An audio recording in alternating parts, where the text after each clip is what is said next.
Bueno, sobre el hueso temporal decimos que es un hueso par. Tenemos el hueso temporal del lado derecho, aquí lo vemos como en rosadito, este sería el izquierdo, y al otro lado del cráneo tendríamos el temporal derecho. Entonces es un hueso par de forma irregular y que está conformado por tres porciones o tres piezas que, a ver, en el embrión, durante el desarrollo embriológico del feto, este hueso estaba subdividido en tres núcleos óseos y esos núcleos, a medida que se va desarrollando el feto, se fueron osificando, se fueron fusionando y fueron creando ese único hueso que es el temporal. Pero el hueso temporal como tal tiene los vestigios de esas tres piezas, por eso se le describen tres piezas que son la porción escamosa, la porción petrosa y la porción mastoidea. Vamos a hablar de cada una de ellas más adelante. ¿Dónde está localizado? Yo borro acá. ¿Dónde está localizado este hueso? Entonces miren que está inmediatamente posterior, es el que tenemos ahí en verde. Entonces está inmediatamente posterior al hueso esfenoides, ¿cierto? Inferior, ¿quién sería este morado? Piensen a ir a ver mientras termino de señalarlo acá. Inferior al hueso parietal, este sería el parietal derecho y este sería el parietal izquierdo. Y está anterior al hueso occipital, que es el que tenemos ahí en azul. Entonces está como entre esos huesos. Bueno, ojo con esta imagen porque no, y esto es a lo que nos vamos a enfrentar en el laboratorio, no vamos a ver los huesos así separados y dibujados por colores, sino que los vamos a ver así como una estructura ósea casi que en conjunto. Entonces vamos a tener un frontal, un etmoides, un esfenoides con sus alas mayores y alas menores, y detalle muy bien en esta imagen cuál sería el temporal. Este de acá, que estoy pintando en este momento, sería el hueso temporal izquierdo. Bueno, miren esta otra imagen. Esta es para mostrarles que el temporal está localizado y hace parte de la fosa craneal media. Miren cómo esta parte de acá superior, esta parte posterior superior del peñasco hace parte de la fosa craneal media, y miren acá un pedacito en morado comparte también parte de la fosa craneal posterior. Entonces es un hueso que hace tanto parte de la fosa craneal media como de la fosa craneal posterior. Y aquí es para que lo veamos por la cara inferior, lo aprendamos a ver por la cara inferior, es todo este hueso que tenemos en verde. Miren atrás cómo limita con el occipital. Otra vez, anterior va a tener el esfenoides, acuérdense del agujero oval y agujero espinoso, y entre estos dos va a estar el hueso temporal, que es todo este verde que tenemos acá. Entonces queda clara la localización de este hueso. Importancia clínica de este hueso, esta, lo que vemos ahí dibujadito. En el interior del hueso temporal tenemos el órgano de la audición. Ese órgano de la audición y el equilibrio, pónganle ahí esos dos nombres, órgano de la audición y el equilibrio, se llama el órgano coclear o el aparato coclear, que es ese que acabo de dibujar ahí, y el vestíbulo con los canales semicirculares. Eso lo vamos a ver cuando veamos oído. Todo ese órgano de la audición y del equilibrio está en el interior del peñasco del temporal. Entonces es un hueso bastante importante porque contiene esas estructuras. Bueno, entonces les dije que el temporal está formado por tres porciones principales, lo que va a ser la escama del temporal, la porción mastoidea y la porción petrosa. Entonces vamos a hablar de esa porción escamosa, hablemos de cada una de las porciones por separado. Primera porción escamosa, es todo esto que vemos acá. Es la porción más plana, delgada y frágil del hueso temporal. Miren que la porción escamosa limita hacia adelante con el esfenoides y hacia arriba limita con el parietal, que aquí lo vemos en verde. Y me forma una sutura articular con estos huesos que vamos a conocer como la sutura escamosa. ¿Listo? Sutura escamosa. Ya sabemos que esa sutura escamosa es una articulación de tipo inmóvil que también se puede considerar sutura o se puede llamar sutura en bisel. Y cuando estemos en el oratorio vamos a ver ese bisel, ese corte oblicuo que tiene esa escama del temporal. ¿Qué pasa con la escama del temporal y por qué es importante? Miren acá, ella tiene un surco muy en íntima relación, abrazando la escama del temporal, pasa un surco, que es el vestigio de una arteria que pasaba por acá. Ya hablamos de por qué se crean estos surcos y cómo se crean estos surcos. Entonces, cada vez que las arterias pulsan, van labrando como ese canal, van tallando sobre el hueso ese canal. Entonces, ese surco lo vamos a conocer como el surco de la arteria temporal profunda media. O sea que por ahí pasa una arteria que es la arteria temporal profunda media. Incluso si nos tocamos el temporal y somos muy cautelosos y nos enfocamos muy bien palpándonos la escama del temporal, podríamos sentir ese pulso de esa arteria. ¿Qué otra cosa es importante? Que por la cara endocraneana, cuando yo veo la escama del temporal por la cara interna, me voy a adelantar, aquí estamos viendo el temporal por la cara interna, vemos que también se forma otro surco.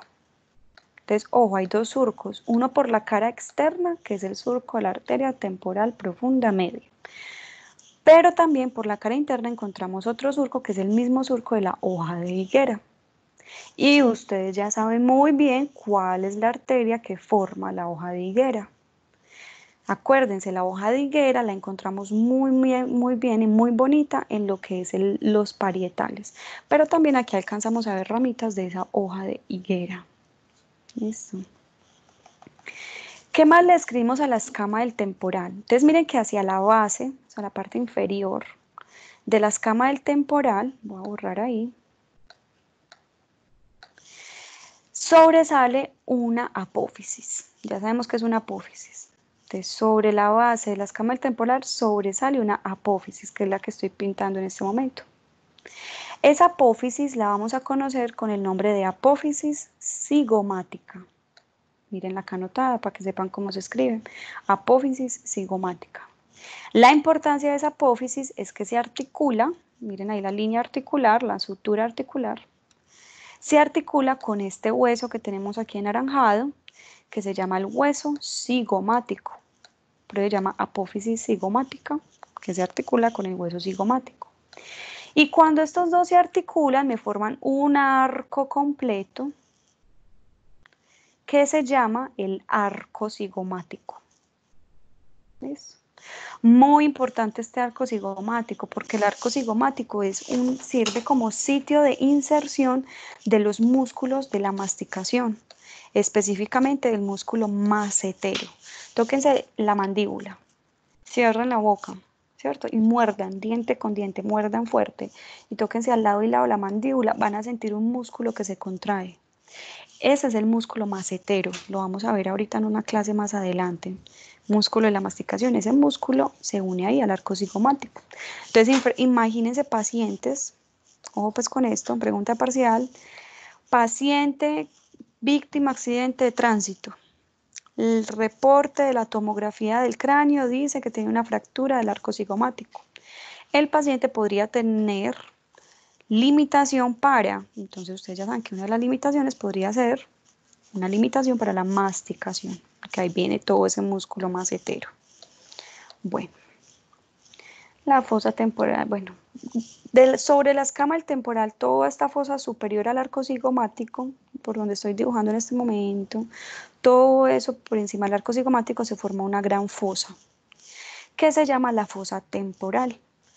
También muy importante porque esa fosa temporal sirve como sitio de inserción de un músculo que se llama también el músculo temporal.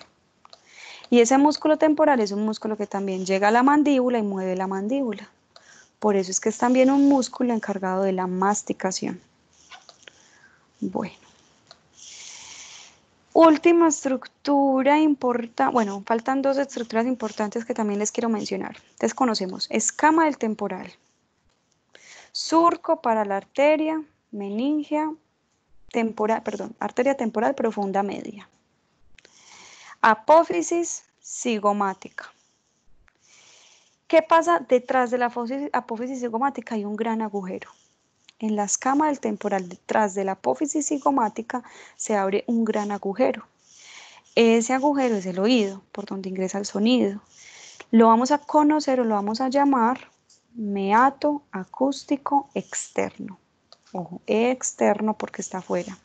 Este es el famoso meato acústico externo. Por ahí alguien me preguntaba, foramen, agujero, similar, son palabras como con sinónimos, sí. Decir agujero es lo mismo que decir foramen. Y también decir meato es lo mismo que decir agujero o foramen. Entonces yo puedo llamarlo el agujero acústico externo, foramen acústico externo o meato auditivo externo. Acústico auditivo, también todas esas son válidas.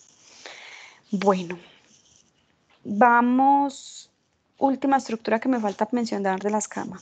En toda la base y en la parte posterior de la apófisis cigomática, también en la cara inferior, en la parte inferior aquí abajito, mírenlo, se forma una fosa, por donde estoy pintando en este momento.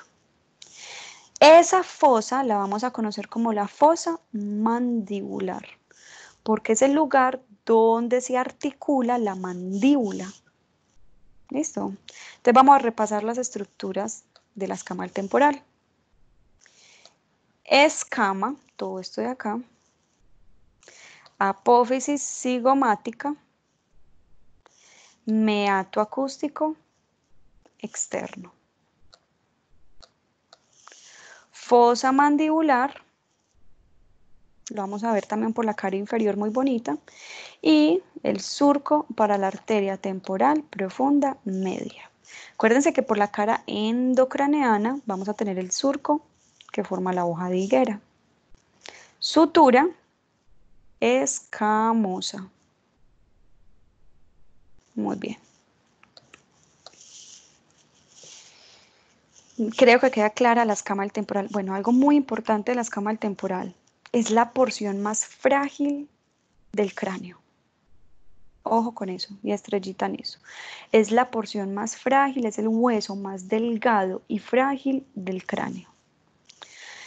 Y es típico encontrar entonces pacientes que llegan y niños que nos van a llegar al servicio de urgencias que los trae el papá casi que inconscientes y ustedes les preguntan qué le pasó y el papá les va a decir, no, resulta que recibió un balonazo, le pegaron o estaban jugando béisbol, qué sé yo, y le pegaron con una pelota aquí al lado lateral del cráneo. Inmediatamente, muchachos, acuérdense de esto que les dije, la escama del temporal es muy frágil. O sea que si ese niño tiene alguna fractura, probablemente tenga fracturada la escama del temporal. ¿Cuál es el problema con esos pacientes y cuál sería el gran problema con ese niño? Que miren que por aquí pasa una arteria por fuera, por aquí por fuera pasa una arteria y por dentro también pasa una arteria. O sea que ese niño, si se fractura la escama del temporal, podría lacerar, rasgar la arteria meningea media, la arteria que está dentro en el cráneo, la arteria que forma la hoja de higuera. Y ese niño podría tener un hematoma epidural, un hematoma, eso después lo vamos a ver cuando veamos meninges, pero podría tener un hematoma intracraneal, sangrado intracraneal. Entonces, ojo con esos niños que les llegan con golpes en las caras laterales del cráneo, niños y adultos también. ¿Listo? Siempre piensen en eso. Vamos con la segunda porción del temporal, que es la porción mastoidea. Bueno, entonces en la porción mastoidea es esta que vemos acá, es la que les voy a pintar en este momento. Esto de acá es toda la porción mastoidea. Incluso la porción mastoidea va a tener arriba el parietal y posterior el occipital. Acuérdense que aquí se formaría una sutura que la conocemos como la sutura occipito-mastoidea, que está entre las dos porciones. La apófisis mastoides, bueno, porción mastoidea también se puede conocer como apófisis mastoides, porque es una porción que sobresale de un hueso. La apófisis mastoides se palpa. Entonces, miren dónde queda la apófisis mastoide, detrás del oído.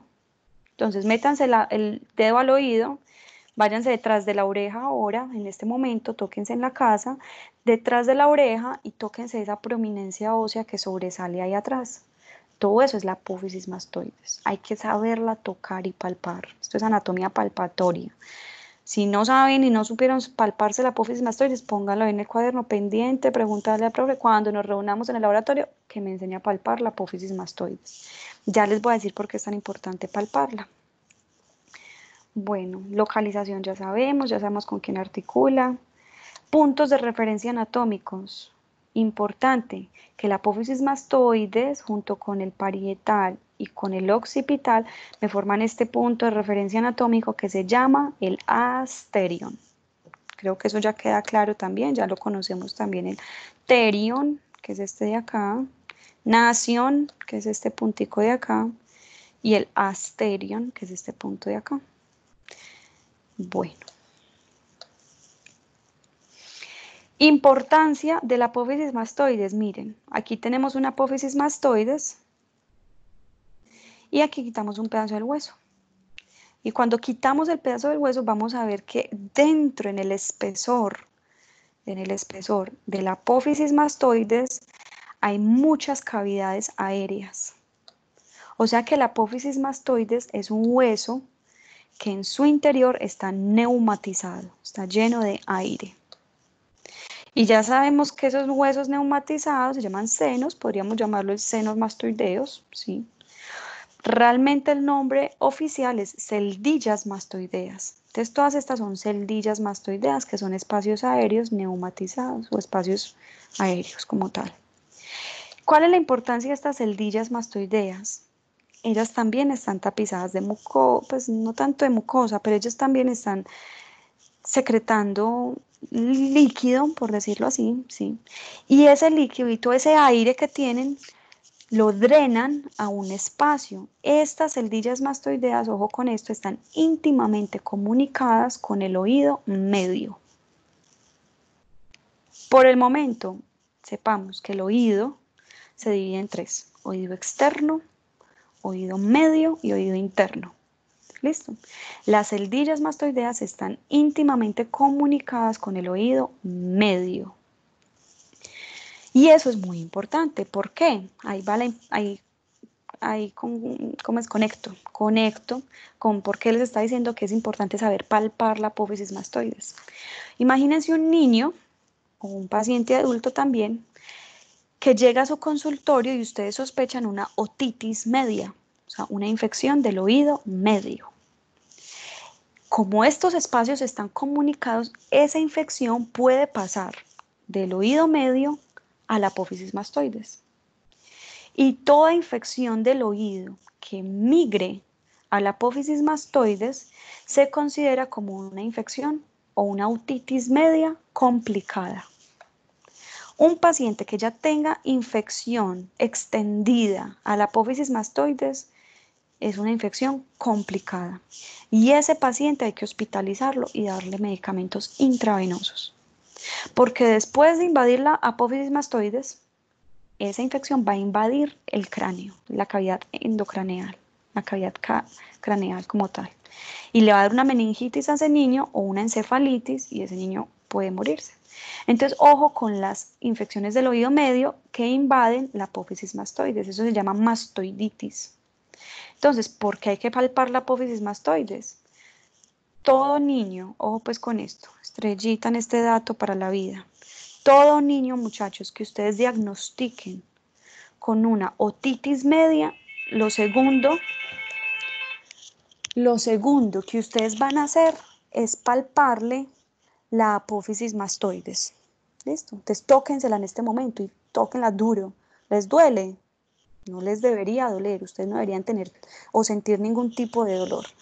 Les llega al consultorio un niño, usted le examinan el oído, lo ven febril y ven que ese oído está lleno de pus.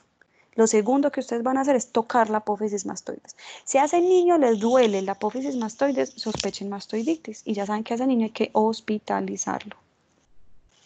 Esta es una imagen de una mastoiditis bastante avanzada. Entonces miren que está inmediatamente detrás de la oreja y miren cómo se inflama todo el tejido blando que está alrededor. Este niño tiene una otitis media complicada solamente viendo la imagen. Y solamente viendo la imagen ya sé que hay que hospitalizarlo y darle medicamentos intravenosos. Muy bien. Última característica anatómica que le vamos a describir a la apófisis mastoides. Resulta que la apófisis mastoides, mírenla acá, acuérdense que es la parte más posterior que limita con el occipital, entonces esta de acá. La apófisis mastoides no se ve tan bien en la imagen, más o menos está partida, tiene una gran ranura, una gran fisura. Esa ranura que parte la apófisis mastoides la vamos a conocer como la ranura digástrica o ranura mastoidea. Me gusta más este nombre. ¿Por qué? Porque de una vez me dice por qué se llama ranura digástrica, porque ahí se inserta un músculo que se llama el músculo digástrico. Es uno de los músculos que llegan al piso de la boca, que mueven también la mandíbula, también es un músculo que me ayuda en la masticación. Entonces, bueno, ranura digástrica para la inserción del músculo digástrico, esa que acabé de pintar ahí. Bueno, peñasco del temporal, y ya terminamos con el último hueso del cráneo. Entonces, ¿qué falta del peñasco del temporal? El peñasco del temporal es complejo, no es fácil de entenderlo, pero vamos a simplificarlo lo más que podamos. El peñasco del temporal tiene una porción endocraneana y una porción exocraneana. La porción endocraneana es esta que vemos acá, todo esto que les estoy pintando. No me lo confundan adelante con el esfenoides y no me lo conjuntan atrás con el occipital. Miren que todo esto es occipital. Este es el peñasco del temporal, porción endocraneana. ¿Qué forma le ven ustedes a ese peñasco del temporal? Forma. Tiene forma como piramidal. Entonces ahí les dibujé como el triangulito de una pirámide. Donde el vértice apunta hacia la línea media del cráneo. Miren que acá sería el vértice apuntando hacia, dibujemos la línea media del cráneo. Esta sería la línea, el plano sagital del cráneo. El vértice apunta hacia el plano sagital y la base apunta hacia el meato acústico externo. Por aquí afuera está el meato acústico externo, por donde ingresa el sonido. Entonces ya conocemos la forma, tiene una base y tiene un vértice. Ojo, la importancia del peñasco es que dentro del peñasco está el órgano estatoacústico, está el órgano de la audición y del equilibrio. La cóclea, que es el órgano de la audición, es este, y el órgano del equilibrio, que se conoce como el vestíbulo, con sus canales semicirculares. Eso lo vemos en oído. Bueno, entonces ahí está la forma. Y ojo, muchachos, que una cosa es ver el peñasco por la cara endocraneana, como la estamos viendo acá, y otra cosa es ver el peñasco por la cara exocraneana, como la vemos acá. Entonces hay que coger el cráneo, voltearlo, mirar la cara inferior del cráneo, esa cara inferior de la base del cráneo, y miren que todo esto, más o menos todo esto, vendría siendo el peñasco. Todo esto de acá. El peñasco de un lado y el peñasco del otro lado. Vamos a aprender a diferenciar las estructuras que se ven tanto por dentro como estas que se ven por fuera. Bueno, entonces, en el vértice del peñasco, miren otra vez les dibujo la forma piramidal del peñasco. Miren que en el vértice del peñasco, donde estoy dibujando la bolita en este momento, se forma, o el vértice del peñasco se articula con el esfenoides acá y con el occipital acá, y esa articulación la hace de forma incompleta, de forma no hermética. Y en todo el vértice del peñasco se forma entonces un agujero. Ese agujero tiene forma rasgada, como si hubiéramos cogido ese agujero y lo hubiéramos rasgado hacia los lados. Por eso se va a llamar o se va a conocer como el agujero rasgado anterior. Entonces, ¿dónde encontramos el agujero rasgado anterior? Acá, en el vértice del peñasco. Muy, muy importante este agujero porque por ese agujero ingresa la arteria carótida interna. Y la arteria carótida, pues tóquense ustedes las carótidas, sabemos que son arterias que vienen desde el cuello. Son arterias que suben hasta el encéfalo, es una arteria que me da toda la irrigación del encéfalo. Entonces imagínense un paciente con una fractura del peñasco, puede lacerar este agujero y, mejor dicho, habría un infarto cerebral o una hemorragia cerebral severa. Bueno, vámonos entonces del vértice hacia la base, que sabemos que la base queda por acá. ¿Qué otras estructuras vamos a encontrar? Por aquí va a haber una fosa, no sé, esa sí no se alcanza a ver tan bonita, pero bueno, por aquí se forma una fosa que se va a llamar la fosita oval. Sobre la fosita oval descansa el nervio trigémino. Acuérdense que el nervio trigémino, si ya lo estudiamos, ya sabemos que el nervio trigémino es el quinto par craneal. ¿Listo? Ahí descansa el nervio trigémino, específicamente una porción del nervio trigémino que se llama el ganglio de Gasser. Eso lo vemos en neuroanatomía.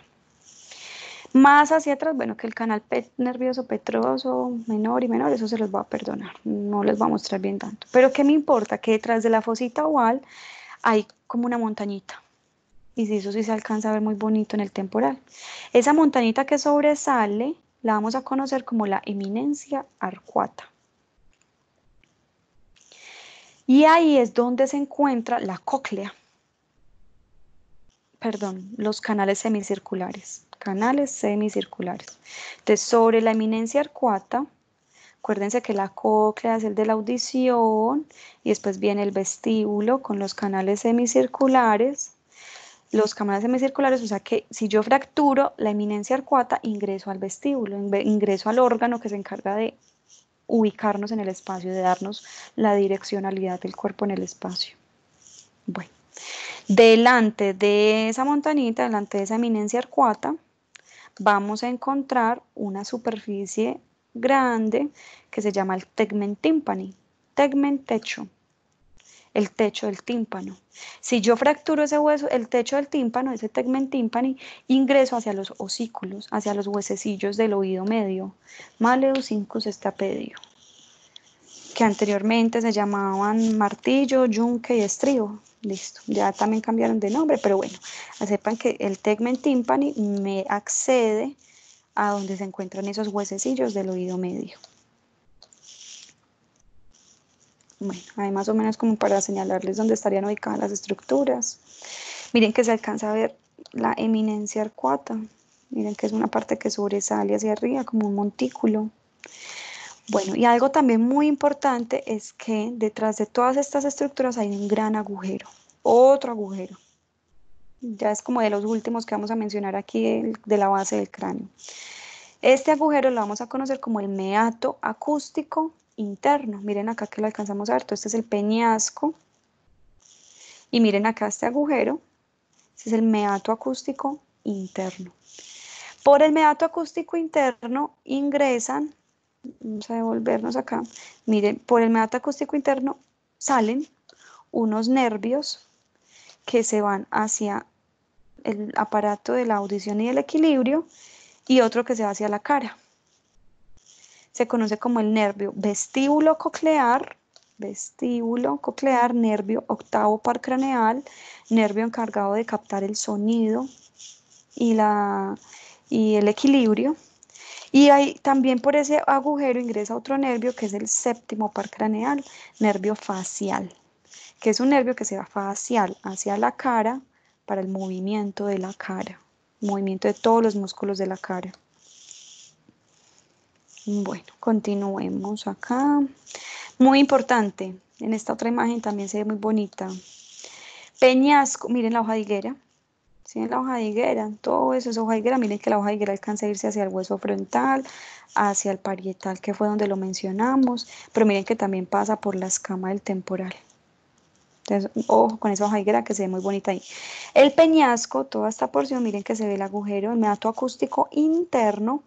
Y ojo, el punto donde se articula el peñasco con el occipital, miren, sigan esa línea articular, mírenla acá. Línea articular del peñasco con el occipital. ¿Qué pasa acá? Se crea otro agujero. También este agujero tiene forma rasgada. Se conoce como el agujero rasgado posterior. Agujero rasgado posterior. O también conocido como agujero yugular. Por ahí es que se forma la vena yugular y por ahí es que salen los pares craneales 9, 10 y 11. Muy bien. Viendo el peñasco por la cara inferior, ya vimos el peñasco por dentro, todas esas estructuras internas. Ahora vamos a verlo por su porción exocraneana. Hay que voltear el cráneo y mirarlo por fuera. ¿Qué vamos a tener nuevamente en el vértice? Dibujemos bien ese vértice del peñasco. Mírenlo acá, vértice del peñasco. Se va a ver ese mismo agujero rasgado anterior. Entonces miren acá se ve el agujero rasgado anterior. Y yéndonos del vértice hacia la base, vamos a tener otro agujero que es el agujero carotidio. Detrás del agujero, el agujero yugular o el agujero rasgado posterior.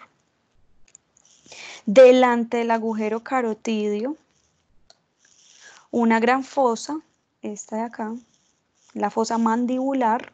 Acuérdense, ahí es donde se articula la mandíbula. Al lado del agujero carotidio, apófisis, una apófisis que sobresale, se llama la apófisis estiloides. Y detrás de la apófisis estiloides, ¿esto qué sería? La apófisis mastoides. Entre la apófisis mastoides y la apófisis estiloides hay otro agujero. Creo que este es el último agujero. Este de acá chiquitico, muy pequeñito. Ese agujero lo vamos a llamar el agujero estilomastoideo. Miren que está entre las dos estructuras, entonces el agujero estilomastoideo. Por ahí es que sale el nervio facial, el nervio séptimo par craneal, nervio encargado de la mímica facial. Entonces, vamos a repetir.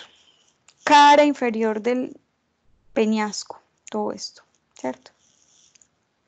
Empecemos en el vértice. ¿Qué encontramos en el vértice? Agujero rasgado anterior. Hacia atrás, agujero carotidio. Detrás del agujero carotidio, agujero yugular o agujero rasgado posterior. Esta apófisis, apófisis estiloides. Y esta es la apófisis mastoides. Entre las dos, el agujero estilo, apófisis estiloides, estilo mastoideo. Agujero estilomastoideo para el nervio facial. Y una gran fosa que es la fosa mandibular. Listo. Se me aprenden esos nombrecitos y las cositas y ya. Es lo último que nos queda faltando. Miren ahí en esta imagen estoy señalando todo. Algo así sería el parcial. Bueno, para los que no están acá y de lejito les toca hacer el parcial desde la casa, podría ser algo así. Y el quiz, los quizzes muchachos serían así. Yo les pongo acá número 1, 1A o B, un número 2, número 3, número 4 y les digo, nómbreme las estructuras señaladas. Entonces, ¿uno qué sería? Uno está señalando el agujero rasgado anterior. 2, agujero carotidio. 3, apófisis estiloides. 4, agujero estilomastoideo. 5, agujero yugular, o también conocido como el agujero rasgado posterior. Listo, entonces practiquen bien esas imágenes, pónganle pausa, repítanlo y ya. Bueno, sí les quiero mencionar un poquito de esto. El agujero carotidio, o sea, este de acá, les dije que por el agujero carotidio ingresa, o no les dije, pero bueno, por el agujero carotidio ingresa la arteria carótida interna. Esa arteria carótida interna, una vez ingresa, miren acá el agujero carotidio, de hecho aquí me la señalaron con la flechita al revés, la flechita debería estar señalando hacia allá. La arteria carótida ingresa por ese agujero carotidio y recorre todo un canal carotidio. Y luego sale por la cara endocraniana por el agujero rasgado anterior. Resulta que ese recorrido de la arteria carótida, ese recorrido interno por ese conducto de la arteria carótida interna, es así, como lo ven en la imagen. Miren esta primera imagen, número 1, y luego miramos la imagen acá, número 2. Entonces, miren, arteria carótida, la vemos en rojo. Por aquí estaría el agujero carotidio. Y miren en el interior todas las curvaturas que hacen esas arterias para poder salir aquí adentro, en el agujero rasgado anterior. Entonces, miren todas esas curvaturas que hace ahí. Ese pequeño trayecto se conoce como el sifón carotidio, porque las curvaturas asemejan a un sifón. Para los que no saben qué es un sifón, esto es un sifón, por donde drena el desagüe pues del sanitario y de los lavamanos. Esto es un sifón. Miren la forma que tiene ese sifón y esas curvaturas que se tiene un sifón. Ahora compárenlo con las curvaturas del sifón carotidio, las curvaturas de la carótida. Por eso es que a este pequeño trayecto se le dio el nombre de sifón carotidio. Muy importante, muchachos, que tengan esta imagen grabadita ahí en la cabeza, porque cuando ustedes ya estén en neurología, están rotando en las clínicas, tengan que leer radiografías, esto se llama una angiografía, un examen de las arterias. Cuando ustedes tengan que leer angiografías, uno cómo se ubica con las angiografías del cráneo con esto, con el sifón carotidio. Apenas usted ve el sifón carotidio, usted ya sabe que está la arteria carótida interna y que por aquí viene la cerebral anterior, que esta cerebral la cerebral media y las ramitas, que después con más tiempo aprenderán. Pero ojo pues con ese trayecto interno por ese conducto carotidio que forma el sifón carotidio. Es lo último que les quiero mencionar del temporal. Bueno, vamos ahora con los huesos del macizo facial, los huesos del viscerocráneo.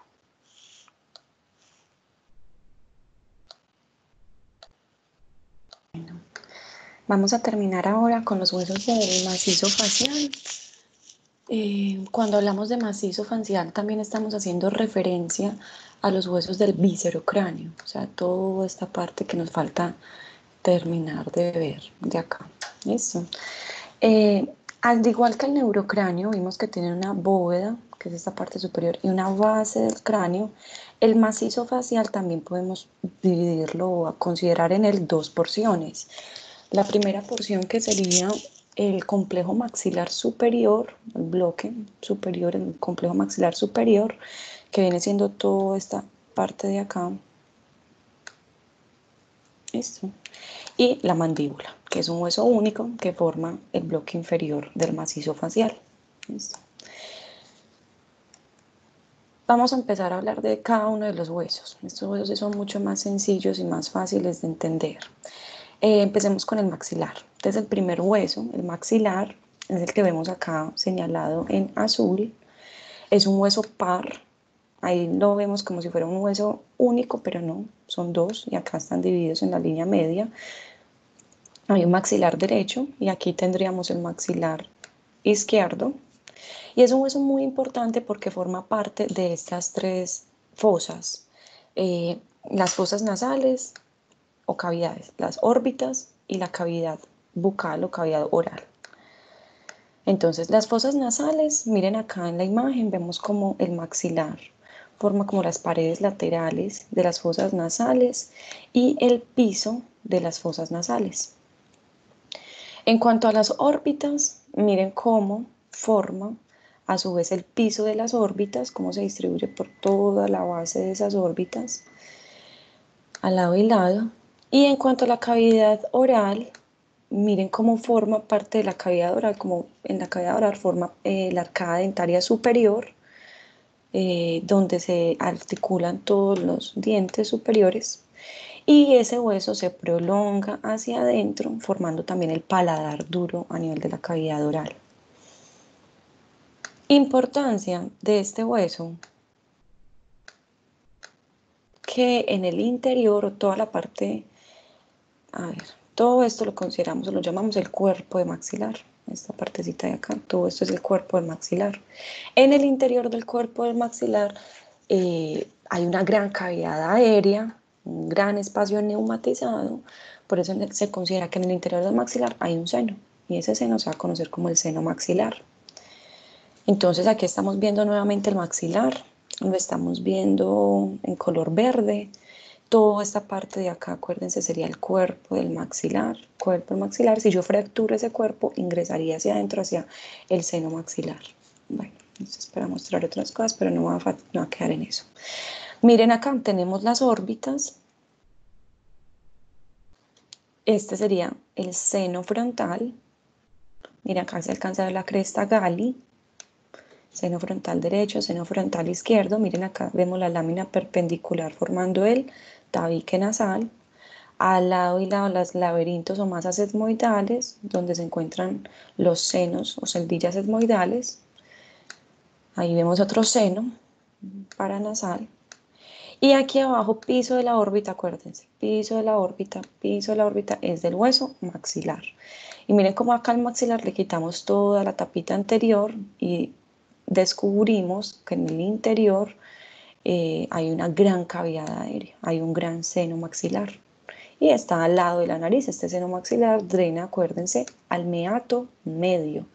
Miren acá el cornete inferior, miren el cornete medio. Entre los dos cornetes, un espacio que se conoce como el meato medio. Ahí drenaría el seno maxilar. Bueno, miremos el maxilar desde una vista acá, desde la órbita. Entonces, miren cómo forma en verde, lo tenemos el piso de la órbita. Y miren lo importante. Por el maxilar o por el piso de la órbita, en la parte posterior se delimita la fisura orbitaria inferior. Acuérdense que por la fisura orbitaria inferior va saliendo la segunda rama del nervio trigémino, 5-2, ¿cierto? Ese nervio se introduce en este canal que forma el seno maxilar, el hueso maxilar, que se conoce como el canal infraorbitario, el que me están señalando ahí. Y ese canal viene y termina saliendo por este agujero en la cara anterior del maxilar que se forma. Se conoce como el agujero infraorbitario. Entonces acuérdense que acá en la órbita tenemos arriba una escotadura supraorbitaria o un agujero supraorbitario y abajo un agujero infraorbitario. Cuando ese nervio va saliendo por el agujero infraorbitario, ya cambia de nombre y se llama nervio infraorbitario. ¿Listo? Muy importante conocer estos dos nervios, porque este nervio de aquí arriba, nervio supraorbitario, acuérdense que da la sensibilidad de la frente. Tóquense la frente, sentimos que nos tocamos gracias a este nervio. Entonces los anestesios y nosotros también bloqueamos mucho ese nervio cuando necesitamos hacer procedimientos como a nivel de la frente. Y el nervio que sale por acá abajo, el nervio infraorbitario, también se distribuye por toda la parte como de la porción media de la cara. Y da toda la sensibilidad de esa porción media de la cara. Entonces también es muy importante para saber dónde está ubicado ese agujero para poder también bloquear ese nervio en caso de que tengamos que hacer procedimientos en ese tercio medio de la cara. Bueno, muy importante también, siempre que sospechen, muchachos, paciente accidente de tránsito, víctima accidente de tránsito, y sospechemos fractura del hueso maxilar, siempre miren la posición del ojo. ¿Listo? Entonces vayamos un ojo y lo comparamos con respecto al otro ojo del otro lado.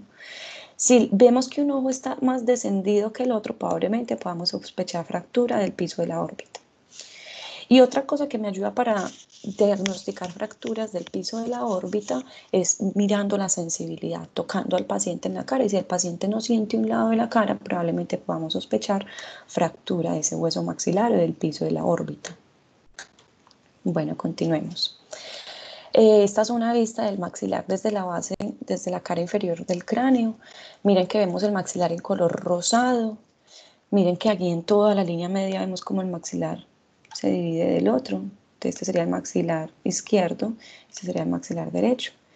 Y desde acá estamos viendo cómo el maxilar se prolonga hacia atrás, se introduce hacia atrás, formando el paladar duro. ¿Listo? Paladar duro. Miren cómo forma toda la arcada dentaria superior, donde se articulan los alvéolos, los dientes. Los dientes también los podemos llamar alvéolos para que tengan ese nombre ahí en la cabecita. Y miren cómo cuando se articula un maxilar con el otro maxilar, en la parte del paladar, en la parte más anterior del paladar duro, se forma un agujero. se conoce como el agujero incisivo. Y por ahí salen los nervios nasopalatinos. Bueno. Miren esta vista de este corte sagital del cráneo. Vamos a ver acá el paladar duro. Miren el hueso maxilar nuevamente en color verde. Miren que acá se formaría un pequeño conducto que sería el del agujero incisivo para el paso de esos nervios. Todo esto viene siendo el paladar duro. Y miren cómo el hueso maxilar, lo que les quiero recalcar acá es que miren cómo el hueso maxilar forma el techo de la boca, el paladar duro, pero a la vez ese mismo techo de la boca es el piso de la nariz. Miren acá, acuérdense que acá quedan las fosas nasales, por acá ingresaría el aire.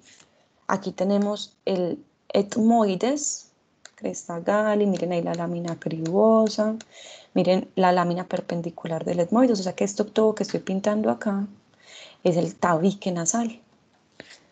Y vemos acá entonces nuevamente el maxilar formando techo de la boca y a la vez el piso de la nariz.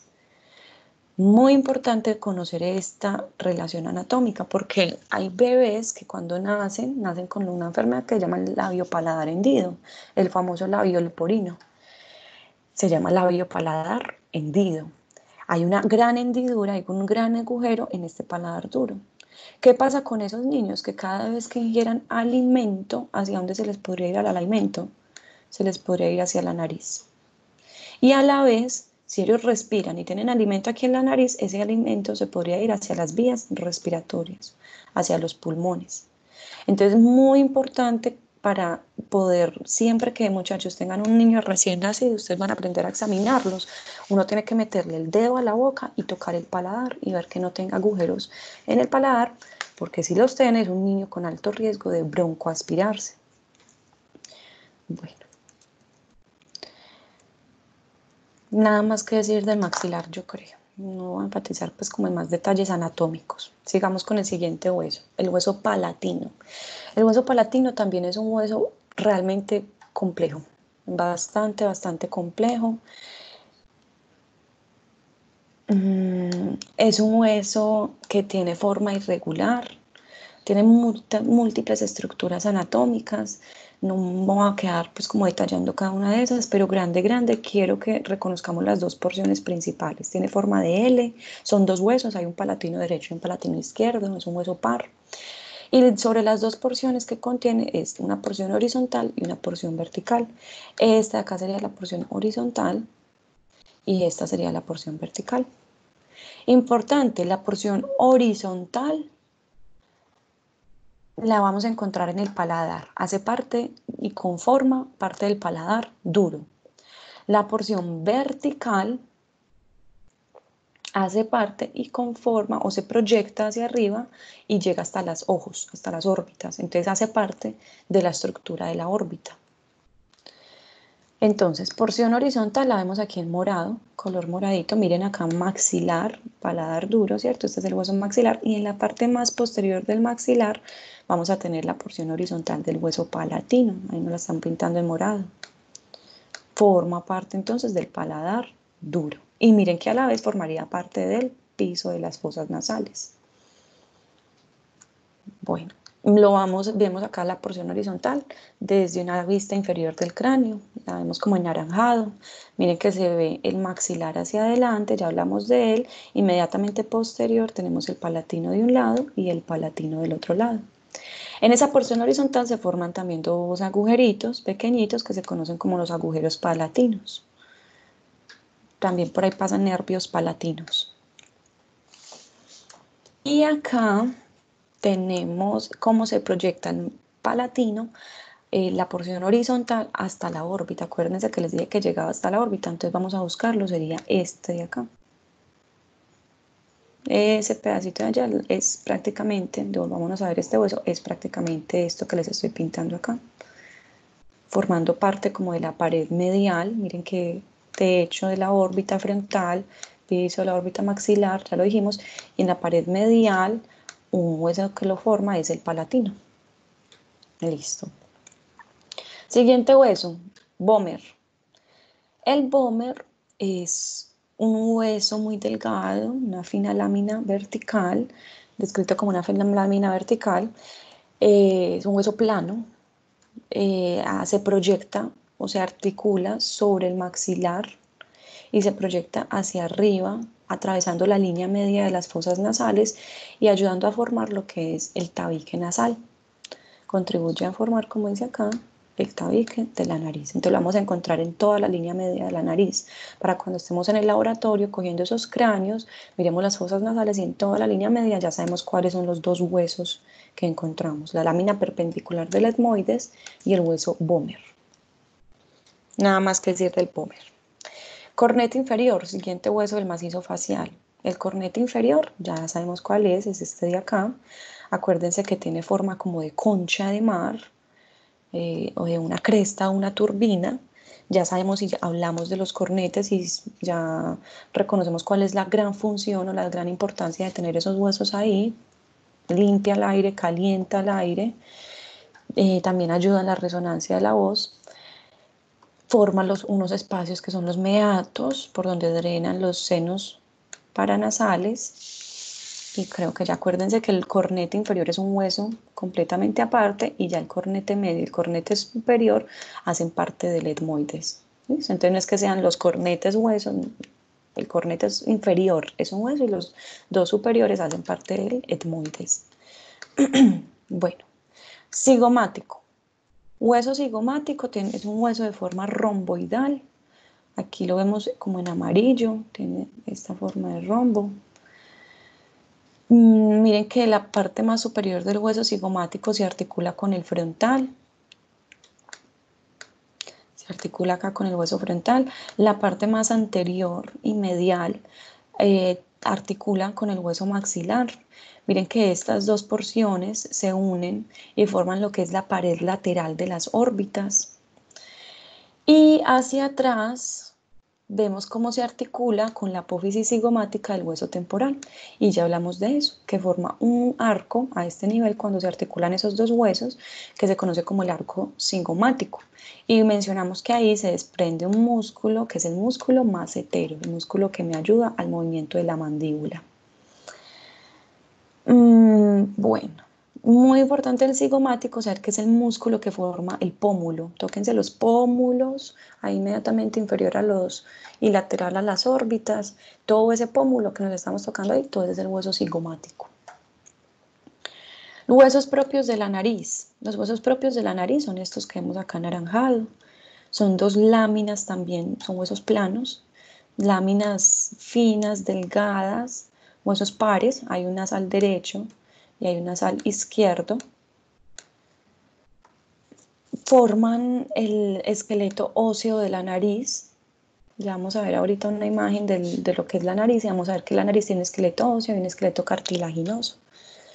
Esos dos huesos también no los podemos tocar fácilmente, tóquense el frontal y van descendiendo, no es la parte blanda de la nariz, o sea, tóquense la nariz en este momento, hay una parte anterior que es muy blandita, entonces el esqueleto es cartilaginoso, y si nos vamos hacia atrás, ahí nos tocamos los huesos nasales, también huesos nasales o huesos propios de la nariz, pueden tener cualquiera de los dos nombres. Hueso lagrimal o unguis, aquí faltó la O, unguis. Entonces se puede llamar de cualquiera de estas dos maneras. Es el que vemos acá en morado. Tiene una cresta, esta que sobresale acá, que se conoce como la cresta lagrimal. Y esta imagen no me permite visualizarlo, pero hacia aquí, hacia donde estoy señalando con la flechita, se forma un agujero en el interior de ese hueso. Ese agujero es un agujero por donde se comunica o por donde pasa un conducto que se conoce como el conducto lágrimo-nasal, que es un conducto que contiene el aparato lagrimal y es por donde se drenan las lágrimas desde las órbitas hacia la nariz. Ya hablamos que ese conducto lágrimo-nasal o las lágrimas, perdón, drenan al meato inferior, que las lágrimas drenan a la nariz. Bueno, y último hueso, y terminamos con este primer módulo, la mandíbula. La mandíbula es el único hueso móvil del cráneo, esto ya lo mencionamos, es un hueso impar, no es que sea mandíbula derecha e izquierda como el máximo, no, es uno solo. tiene estas dos porciones anatómicas principales, las ramas mandibulares, que es todo esto de acá, todo esto que asciende verticalmente.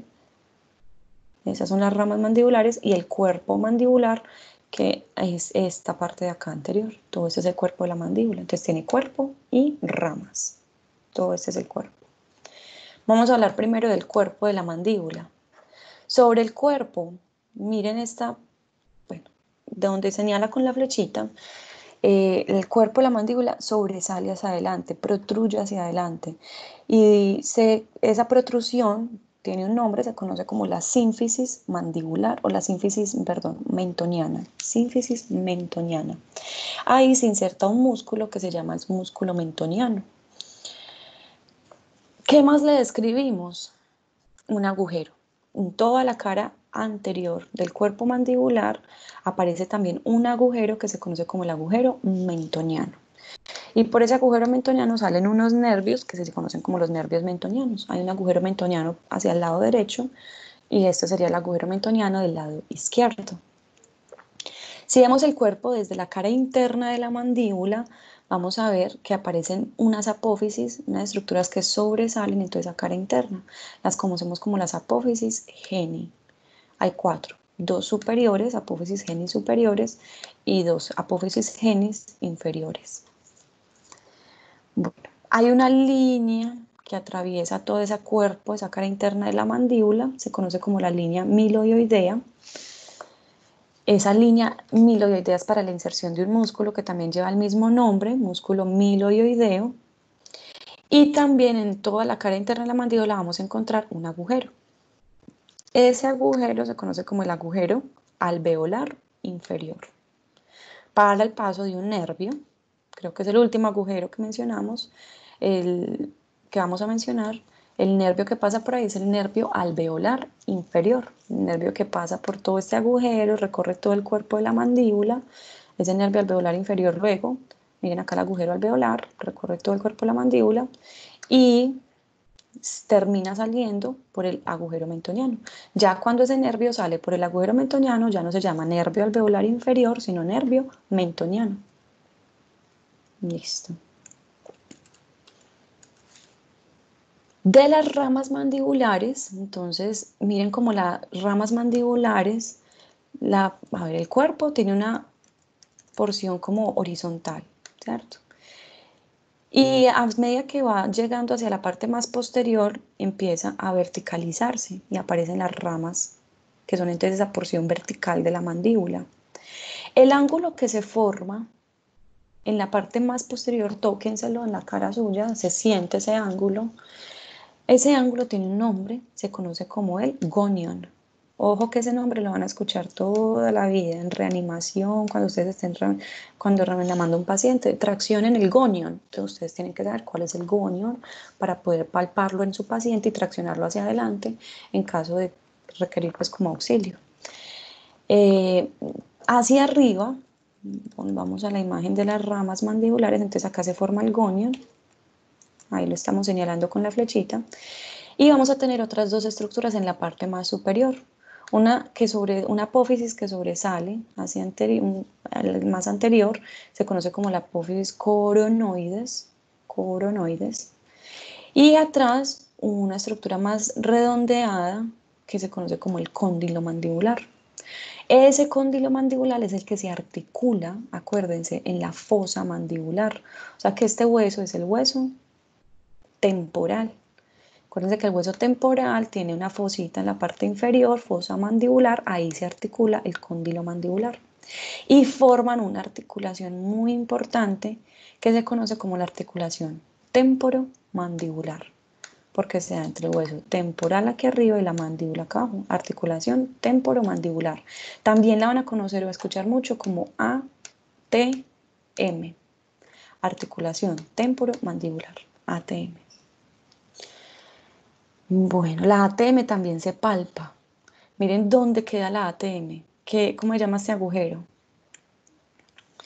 Ese es el meato acústico externo. Entonces métanse el dedo en este momento dentro del oído, tápense los oídos y abren y cierran la boca. abren y cierran la boca, muevan esa mandíbula. Inmediatamente ahí adelante van a sentir la mandíbula moviéndose, los cóndilos mandibulares moviéndose. Ahí anterior está la articulación temporomandibular. Y cuando hay que explorarla en los pacientes, uno la explora así, uno le mete el dedo al oído del paciente, pues por encimita también se puede hacer y se palpa la articulación. Listo. Esta imagen es para mostrarles, acuérdense que la mandíbula, como es el único hueso móvil del cráneo, esa movilidad es importante y necesaria para la masticación. Entonces, cuáles son los músculos que se encargan de mover la mandíbula? Los músculos masticadores. Y ahí vemos los cuatro principales músculos masticadores: el músculo temporal, el músculo pterigoideo. ¿A qué le suena pterigoideo? Apófisis, pterigoides, ¿cierto? Pterigoideo medial, pterigoideo lateral y el músculo massetero. Esos son los 4 músculos de la masticación. Hay varios, hay otros, pero estos son los principales. Y esas flechitas me están señalando dónde se unen esos músculos de la masticación. Miren que el músculo temporal llega a la apófisis coronoides, el músculo pterigoideo lateral llega al cóndilo mandibular, el músculo pterigoideo medial llega a la cara interna del gonion y el músculo massetero se inserta en toda la cara externa del gonion. Y ahí, por esas diferentes disecciones, es que se puede mover la mandíbula hacia arriba, hacia abajo, hacia los lados. ¿Listo? Miren esta imagen. Aquí vemos un paciente que carece de dientes. Miren, comparen esa mandíbula, todo este cuerpo mandibular. Compárenlo con esta otra mandíbula. Se nota la gran consistencia ósea que tiene esta imagen con respecto a la otra. Y eso es muy importante porque les quiero mostrar que el hecho de tener los dientes articulados en la mandíbula le da a la mandíbula, a ese hueso, consistencia ósea. La vuelve más maciza, más gruesa y fuerte. Las inserciones de los dientes son vitales para mantener la gran masa ósea de la mandíbula. En caso de pérdida de dientes, ¿qué empieza a pasar con la mandíbula? Esa masa ósea se empieza a perder y la mandíbula empieza a disminuir en tamaño y a atrofiarse. Es muy importante porque entonces se vuelve un hueso muy frágil y es muy común ver en los ancianos fracturas de mandíbulas. O también, ojo muchachos, en pacientes jóvenes, pacientes que pierdan los dientes. Un paciente que pierda el diente, ese espacio que perdió ahí va a ser un punto de debilidad anatómica y probablemente a ese paciente le pegan un golpe o se sufre algún trauma. Si se fractura la mandíbula, se va a fracturar la mandíbula por el punto donde perdió el diente, porque se vuelve un punto de debilidad ósea. ¿Listo? Esta imagen las traigo porque les quiero mostrar lo que les hablaba ahorita de lo que es el esqueleto óseo de la nariz, los huesos propios de la nariz aquí arriba y todo lo que es el esqueleto cartilaginoso. Estos cartílagos son los cartílagos laterales, estos se conocen como los cartílagos alares, igual los vamos a ver cuando veamos sistema respiratorio. Vemos la parte interna de la nariz. Acuérdense que en toda la línea media tenemos al etmoides, el tabique nasal, y en la parte inferior tenemos el vómer, ahí lo vemos en rosadito, toda la línea media, tabique nasal, fosa nasal derecha, fosa nasal izquierda, y en las paredes laterales vamos a tener los cornetes. Entonces, hablemos de las paredes de las fosas nasales. Pared lateral, tenemos los cornetes. Pared medial, tabique nasal con el etmoides y el vómer. Piso, ¿quién forma el piso de la nariz? El maxilar. ¿Y quién formaría el techo de la nariz? Pues este techo externo lo vemos en los huesos nasales, pero a nivel interno, acuérdense que está la lámina cribosa del etmoides. Lámina cribosa del etmoides. Y en cuanto a las órbitas, repasemos las paredes y las estructuras que encontramos en cada una de las paredes. Tenemos la pared, el techo de la órbita, la pared superior, está conformado por el hueso frontal. El piso de la órbita, pared inferior, está conformado por el hueso maxilar. Pared lateral encontramos principalmente al cigomático. Y en la pared medial tenemos estos 3 huesos, el unguis, el etmoides en gris y el palatino aquí como en ese rosadito. En el vértice, o sea, en el fondo de la órbita, todo el fondo, tenemos las alas, a ver, yo borro ahí, las alas menores del esfenoides, alas mayores del esfenoides, el agujero óptico, fisura orbitaria superior y la fisura orbitaria inferior. Y acuérdense los pares craneales que atraviesan cada uno de esos agujeros. ¿Listo? Ahora sí, terminamos todo lo que es el esqueleto del cráneo.